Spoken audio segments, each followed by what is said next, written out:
5 साल क्या होगा देखा जाएगा। 5 दिन का जुगाड़ तो कर लेते हैं, क्योंकि चुनाव आ गया है तो 5 दिन का जुगाड़ हो गया है। पौवा मिल गया है जिसको पौवा चाहिए, किसी को अनाज चाहिए, किसी को कपड़ा चाहिए, किसी को रोटी चाहिए, लेकिन परमानेंट सॉल्यूशन की कभी कोई बात करता नहीं है। इस बार परमानेंट सॉल्यूशन की बात कीजिए और सोचने का जो नजरिया है वो बदलिए। चलिए एक एग्जाम्पल से समझाता हूं मैं आपको।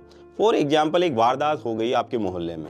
आपके मोहल्ले में कोई भी वारदात हो गई, मान लीजिए कोई गुप्ता जी, मिश्रा जी, किसी के यहाँ चोरी हो गई। जैसे ही मॉर्निंग में आपको पता चलेगा, मम्मी ने जगाया, उठ भाई अबे नालायक, चोरी हो गई है मोहल्ले में, तो दिमाग में सबसे पहला थॉट क्या आएगा आपके दिमाग में?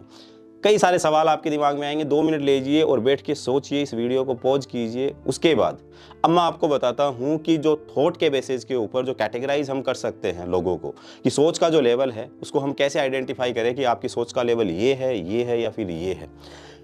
पहले मैं बात करता हूं उन वाले लोगों की जो नीचे वाले लेवल पे बड़े इंटरेस्टिंग लोग होते हैं, ग्रुप में खड़े रहते हैं और खूब ठहाके लगते रहते हैं, वहाँ पे मजे चल रहे होते हैं, बहुत कुछ जानना होता है उनके। यार इतना पैसा कहाँ से आया गुप्ता जी के पास, कहाँ से कमा के लेके आए, ठीक है, कहीं पे क्या इलीगल वगैरह कुछ कर रहे हैं क्या बात है, बड़ा पैसा है, खुले में छोड़ दिया, लोकर वोकर नहीं रखा, मतलब चटकारे लग रहे हैं वहाँ पे। कई सारे सवाल उनके हैं, जवाब ढूंढ रहे हैं, भले गलत मिल रहे हैं, नहीं भी पता है, तो इलॉजिकल सारी बातें वहाँ पे हो रही है। अब वो मुद्दे कोई भी मुद्दा हो सकता है, ये एक एग्जाम्पल अपन ने यहाँ पे लिया। दूसरे होंगे वो लोग जो कुछ ऊपर उठ के ये सवाल पूछ रहे होंगे कि कहीं घर में किसी को किसी तरह की चोट तो नहीं पहुंचाई गई, और अगर इस तरह की घटनाएं हो रही हैं तो कैसे उन्हें रोका जा सकता है, मतलब सवाल के साथ सॉल्यूशन देने वाले लोग। और तीसरी वो कैटेगरी होगी जो इससे भी ऊपर उठे हुए होंगे, जिन्हें हम महापुरुष भी बोल सकते हैं। वो कौन होता है? वो फालतू इन चर्चाओं में नहीं पड़ता, वो इसकी जड़ में जाके सोचता है कि यार एक बात बता। वो सोचेगा कि एक्चुअली ये चोरियां हो क्यों रही है।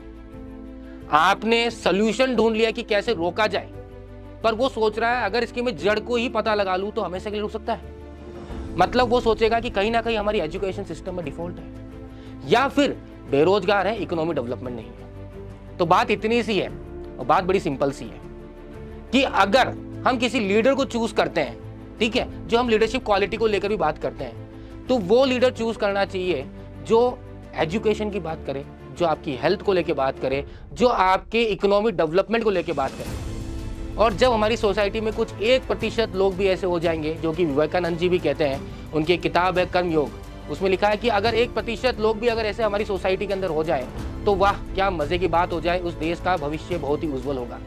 तो अब आपकी सोचने की बारी है कि आप किस लीडर को चूज करना चाहते हैं, जो आपको सिर्फ रोटी कपड़ा मकान देने की सोच रहे हैं, या फिर वो जो इसको जड़ से खत्म करने की सोच। अभी अपना वोट डालते टाइम पे जब आप लीडर का चुनाव करें तो कुछ बातों का आप ध्यान रखें कि लीडर वो चुनना है जो राजनीति को व्यापार ना समझे, सेवा समझे। लीडर वो चुनना है जो रोटी कपड़ा मकान का वादा ना करके प्रायोरिटी पे रखे एजुकेशन एंड इकोनॉमी को। किसी ऐसे लीडर को चुने जिन्हें पॉलिटिक्स खेलना पसंद नहीं हो, बल्कि पॉलिटिक्स के बारे में जानकारी हो।